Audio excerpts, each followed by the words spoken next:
Hello friends, maths tutorial की series में ये अलजेब्रा की बुक हॉल एंड नाइट का chapter 5 that is geometrical progression का पार्ट 2 है। और इस पार्ट में हम आर्टिकल नंबर 53 एंड 54 को डिस्कस करने वाले हैं। Now article number 53 is when three quantities are in geometric progression, the middle one is called the geometric mean between the other two। मतलब अगर हमारे पास थ्री क्वांटिटीज़ गिवन हो और वो तीनों क्वांटिटीज़ ज्योमेट्रिक प्रोग्रेशन को फॉलो करें, तो उन तीनों क्वांटिटीज़ में से जो मिडिल क्वांटिटी होती है वो बाकी के दो क्वांटिटीज़ के बीच ज्योमेट्रिक मीन कहलाती है। Now to find the geometric mean between two given quantities, मतलब अगर हमारे पास दो गिवन क्वांटिटीज़ हों, सपोज ए एंड बी, और उन दोनों क्वांटिटीज़ के बीच हमें एक ज्योमेट्रिक मीन फाइंड करना है। तो जैसा कि हमने अभी डेफिनेशन में देखा कि अगर हमारे पास तीन क्वांटिटीज़ हो तो उन तीनों क्वांटिटीज़ में से मिडिल क्वांटिटी जो होता है वो ज्योमेट्रिक मीन कहलाता है, लेकिन वो तीनों क्वांटिटीज़ ज्योमेट्रिक प्रोग्रेशन में होना ज़रूरी है। तो अगर हमारे पास दो क्वांटिटीज़ ही गिवन है और हमें इन दोनों के बीच एक ज्योमेट्रिक मीन फाइंड करना है, तो हम क्या करेंगे, इन दोनों क्वांटिटीज़ के बीच एक ऐसे क्वांटिटी को सपोज करेंगे ताकि वो तीनों क्वांटिटीज़ ज्योमेट्रिक प्रोग्रेशन को फॉलो करें। तो हमने मान लिया कि g एक ऐसा क्वांटिटी है जो जो a एंड b के बीच है, और ये तीनों quantities that is a, g and b geometric progression को फॉलो करता है। तो अगर a, g और b ज्योमेट्रिक प्रोग्रेशन को फॉलो करता है, इसका मतलब second term over first term जो होगा वो third term over second term की इक्वल होगा। That is g by a is equal to b by g, और ये दोनों रेशियोज कॉमन रेशियो की इक्वल होंगे। जब हम इस इक्वेशन को सॉल्व करेंगे तो हमारे पास एक इक्वेशन आएगी g square is equal to a b, and finally जो ज्योमेट्रिक मीन की वैल्यू आएगी वो होगी square root of a b. That is अगर हमें दो क्वांटिटीज के बीच ज्योमेट्रिक मीन फाइंड करना है तो वो उन दोनों क्वांटिटीज के प्रोडक्ट का स्क्वायर रूट होता है। Now article number 54 is to insert a given number of geometric means between two given quantities. मतलब हमारे पास दो गिवन क्वांटिटीज हैं और उन दोनों गिवन क्वांटिटीज के बीच कुछ given number of geometric means हमें इंसर्ट करना है। तो जैसा कि हमने पिछले article that is article number 53 में देखा था कि दो क्वांटिटीज़ के बीच हमने एक ज्योमेट्रिक मीन को फाइंड किया था, लेकिन इस आर्टिकल में हमें एक ज्योमेट्रिक मीन नहीं बल्कि कुछ given number of geometric means को फाइंड करना है। तो हमने सपोज किया कि हमारे पास दो गिवन क्वांटिटीज़ है a एंड b, और हमें n number of geometric means insert करना है। इन दोनों क्वांटिटीज़ के बीच n number of geometric means find करना है।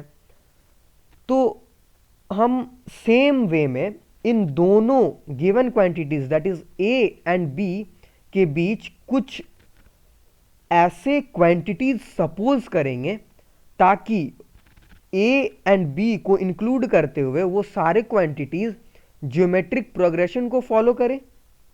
नाउ अगर वो सारे क्वांटिटीज ज्योमेट्रिक प्रोग्रेशन को फॉलो करते हैं तो उनका कुछ कॉमन रेशियो भी होगा, और हम अगर वो कॉमन रेशियो फाइंड कर लें तो हमें फर्स्ट टर्म तो पता है a, और अगर हमें कॉमन रेशियो भी पता चल गया तो फाइनली हमें उस ज्योमेट्रिक प्रोग्रेशन के सारे टर्म्स पता चल जाएंगे। और अगर हमें सारे टर्म्स पता चल गए तो जितने भी that is n number of geometric means जो हमने लेट किए थे, माने थे, वो सारे ज्योमेट्रिक मीन्स भी तो पता चल जाएंगे हमें। Now in all there will be n plus two terms, क्योंकि n नंबर ऑफ तो सिर्फ ज्योमेट्रिक मीन्स हमने कंसीडर किया है और a एंड b एक्सट्रीम्स है, therefore n plus two terms होंगे हमारे पास। So that we have to find a series of n plus two terms in a GP. मतलब हमें एक जीपी में n प्लस टू टर्म्स के सीरीज को फाइंड करना है, of which a is the first term and b is the last. Now let r be the common ratio.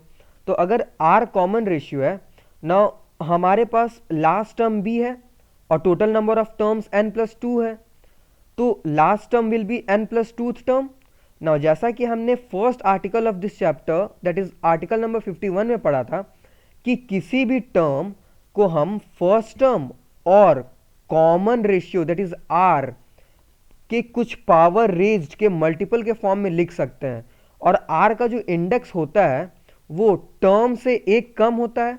Therefore b को हम लिख सकते हैं a multiplied by r raise to the power n+1, क्योंकि यहाँ पर b जो है वो n+2th टर्म है, देयरफॉर r का इंडेक्स n+1 है। Therefore r to the power n+1 is equal to b over a। और फाइनली जब हम r का वैल्यू निकालेंगे सिंपल एक्सपोनेंशियल ऑपरेशन करके, तो r की वैल्यू आ जाएगी b over a to the power 1 over n+1। Now r की वैल्यू हमने पता कर लिया है और फर्स्ट टर्म हमें पता है कि a है। देयरफॉर जो सारे टर्म्स होंगे उस ज्योमेट्रिक प्रोग्रेशन के वो होंगे ar square, ar cube up to ar to the power n, and finally last term b होगी हमारे पास। So the required means are ar, याद रहे a फर्स्ट टर्म है हमारे पास और जो सेकेंड टर्म होगा वो ar होगा, और यही सेकेंड टर्म फर्स्ट मीन होगा हमारे पास। सिमिलरली ar स्क्वायर उस ज्योमेट्रिकल प्रोग्रेशन का थर्ड टर्म होगा और सेकेंड मीन होगा। Similarly ar to the power n last mean होगा, दैट इज nth मीन होगा, लेकिन n+1th टर्म होगा उस ज्योमेट्रिकल प्रोग्रेशन का। And finally b last term होगा, दैट इज n+2th टर्म होगा उस ज्योमेट्रिकल प्रोग्रेशन का। तो हमने उन सारे that is n number of geometrical means find कर लिया दो क्वांटिटीज a एंड b के बीच by finding the common ratio of the geometric progression. So अगर आपको लगता है कि आपने इस वीडियो से कुछ सीखा और आगे भी सीख सकते हो तो ज़रूर सब्सक्राइब करें मेरे चैनल को। सब्सक्राइब करने से आपको मेरी आगे की वीडियोस की सारी इन्फॉर्मेशन मिलती रहेगी, और इसे अपने फ्रेंड्स के साथ ज़रूर शेयर करें। And finally thanks for watching.